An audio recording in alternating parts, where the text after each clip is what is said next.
Pasok ang isang 11 anyos na Dutch Pinoy sa blind auditions ng The Voice Holland. I-report si Louie Galicia.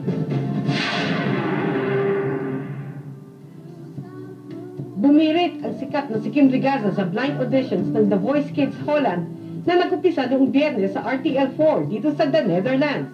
Si Rigaza ang tinawag sa Dutch media na mini Michael Jackson of Holland sa Holland's Got Talent noong 2010 pero naging fourth finalist lang siya. Sa blind auditions, nakatalikod sa kanilang upuan ang mga judge at boses lang ng contestant ang maririnig. Nang marinig na ang paghataw ni Rigaza, halos pag-agawan siya ng mga judge. Maski mga manonood na kabataan, bumilib sa galing ni Rigaza.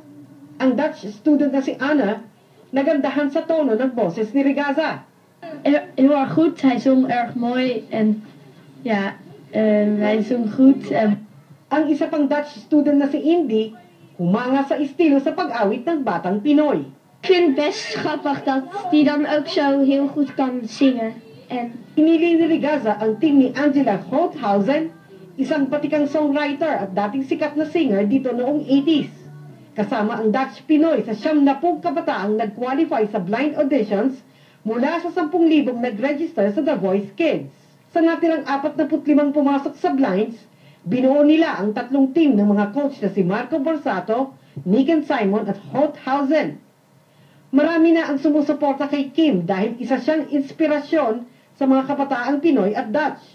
invited my whole class and they thought, okay, sure, I'm gonna watch. And then the next day, well, next Monday, they said that he was actually very good. So I think that they liked him. Pero kinakailangan ng todo suporta ng mga Pinoy sa Holland sa live shows dahil ang text votes ang hahatak kay Rigaza paitaas hanggang sa finals. Para sa Balitang Europe, Louie Galicia, The Hague, Netherlands.